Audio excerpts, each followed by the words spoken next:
আসসালামু আলাইকুম, সবাই কেমন আছেন? ওয়েলকাম জানাচ্ছি আমাদের নতুন ভিডিওতে। আজকে আমি আপনাদের সাথে শেয়ার করব ঘরে বসে কিভাবে কটকটি বানাবেন। এটা একটা ডেজার্ট আইটেম। তো এই কটকটি বানাতে যেটা লাগবে সেটা আমি প্রথমে আপনাদেরকে দেখিয়ে দিয়েছি। এখন আমি চুলায় একটা পাত্র দিয়েছি এবং এই পাত্রের মধ্যে পরিমাণ মতো সয়াবিন তেল নিয়ে নিয়েছি এবং আমি ঘিও দিয়ে দিব। আর এই কটকটি বানাতে ঘি অবশ্যই লাগবে। আমি এখানে একদমই খাঁটি ঘি ব্যবহার করেছি 3 চামচ এবং আমি গরম করতে দিয়েছি। যখন গরম হয়ে যাবে তখন আমি একটু নাড়াচাড়া করে নেব। এই কটকটিটা অনেকে পছন্দ করে। আমাদের ছোটবেলায় আমরা কিন্তু ঘরে বসে এই কটকটি অনেকে বানিয়ে খেত বা দেখা যাচ্ছে কিনেও খেত। তো কটকটি বানাতে কিন্তু আমার চিনিও লাগবে। এখানে আমি আমার পরিমাণ মতো এবং স্বাদ মতো চিনি দিয়ে নিয়েছি। আর চিনি দেওয়ার পর খুব ভালো মতন নাড়াচাড়া করতে হবে যেন আমার পাত্রের নিচে না লেগে যায়। আমি কিছুক্ষণ আগে বলেছিলাম যে স্বাদ মতো চিনি দিতে হবে। তো আমার কাছে মনে হয়েছে যে আরও কিছু চিনি লাগবে, তবেই কটকটিটা খেতে অনেক সুস্বাদু লাগবে।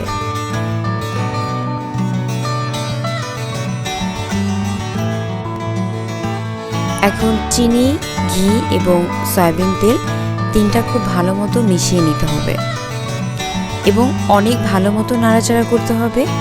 যে লিকুইডটা আমি তৈরি করছি এটার নিচে কিন্তু চিনির যে দানাদার ভাব, সেই দানাদার ভাবটা যেন গোটা গোটা ভাব না চলে আসে সেদিকে খেয়াল রাখতে হবে। কারণ ওপরে ঘি এবং তেলটা আমার একদমই ভেসে উঠেছে এবং নিচে যে চিনির সিরকাটা সেটা কিন্তু একটু হালকা দানাদার হয়েছে। মানে কটকটি বানাতে যে লিকুইডটা লাগবে অর্থাৎ যে ডেজার্টের যে সিরকাটা লাগবে সেটা কিন্তু মোটামুটি প্রায় রেডি হয়ে গিয়েছে। এবং যখন ওপরে ঘি এবং তেলটা ভেসে উঠবে তখনই বুঝে নিতে হবে যে মোটামুটি আমার সিরকাটা রেডি। এবং দেখেছেন কি সুন্দর একটা লিকুইড ভাব চলে আসছে এবং একটা আঠালো ভাবও কিন্তু চলে এসেছে।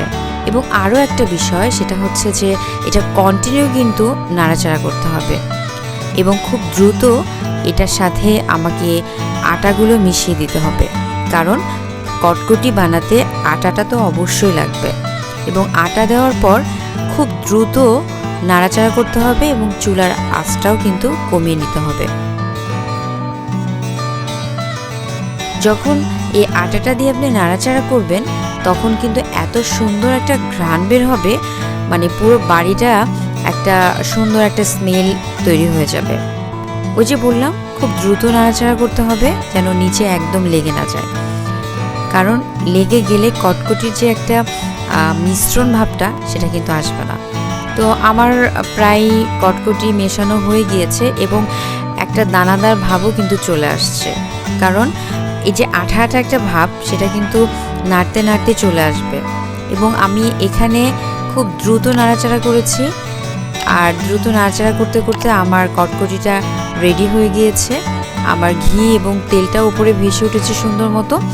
আমি খুব দ্রুত একটা প্লেটের মধ্যে নিব এবং প্লেটের মধ্যে নিয়ে এটা একটা চামচের মাধ্যমে সুন্দর মতো বসিয়ে নিতে হবে। কারণ এটা গরম অবস্থায় বসিয়ে নিতে হবে, ঠান্ডা হয়ে গেলে কিন্তু এটা ভালো মতো বসানো যাবে না এবং আপনি যে শেপটা দিবেন সেই শেপটাও কিন্তু নিয়ে আসা যাবে না।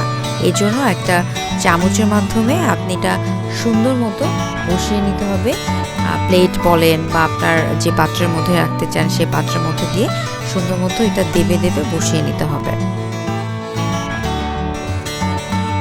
সাথে সাথে একটা চাকুর মাধ্যমে অর্থাৎ একটা চাকুর সাহায্যে এটা আপনি যে শেপটা নিয়ে আসতে চান সেই শেপটা কেটে ফেলতে হবে। কারণ ঠান্ডা হয়ে গেলে কিন্তু আপনার ওই শেপটা আসবে না এবং আপনি এটা কাটতেও পারবেন না। কারণ এটার নামই হচ্ছে কটকটি। আর কটকটি মানেই এটা খেতে একটু শক্ত হবে আর ঠান্ডা হয়ে গেলে এটা শক্ত হওয়ার জন্য কাটা যায় না। এজন্য দ্রুত এটা কেটে ফেলতে হবে। আমি খুব দ্রুত কেটে নিচ্ছি। আর দ্রুত কাটার পর কিছুক্ষণ আমি অপেক্ষাও করব, কারণ কিছুক্ষণ অপেক্ষা করে এটা সুন্দর মতো ভেঙে ফেলতে হবে একটা একটা করে। আর দেরি করলে কিন্তু এটা শক্ত হয়ে যাবে, আমি বললাম।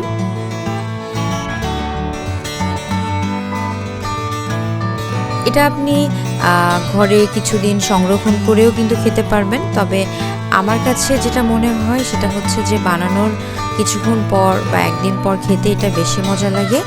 আর আরও একটা বিষয়, এটা কিন্তু অনেক শক্ত, আর শক্ত বলে কিন্তু খেতে অনেক মজা হয়।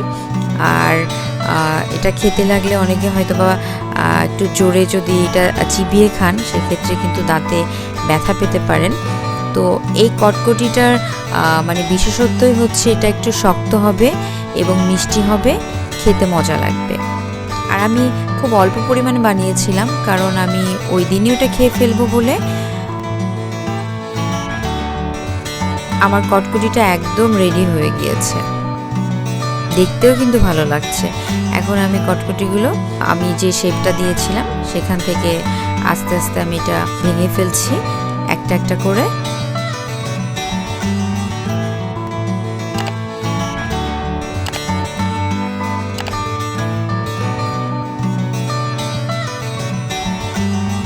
এই ছিল আজকে আমার রান্নাবান্না বলতে পারেন, বা ডেজার্ট আইটেম বলতে পারেন, বা মুখরোচক খাবার বলতে পারেন।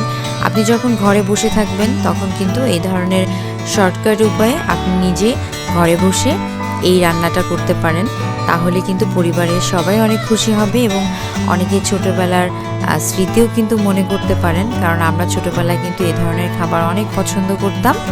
তো আপনার কাছে যদি ভিডিওটা ভালো লেগে থাকে অবশ্যই শেয়ার করবেন, কমেন্ট করবেন এবং আমাদের মৌরঙ্গন চ্যানেলটি সাবস্ক্রাইব করবেন, আমাদের পাশে থাকবেন। ধন্যবাদ সবাইকে।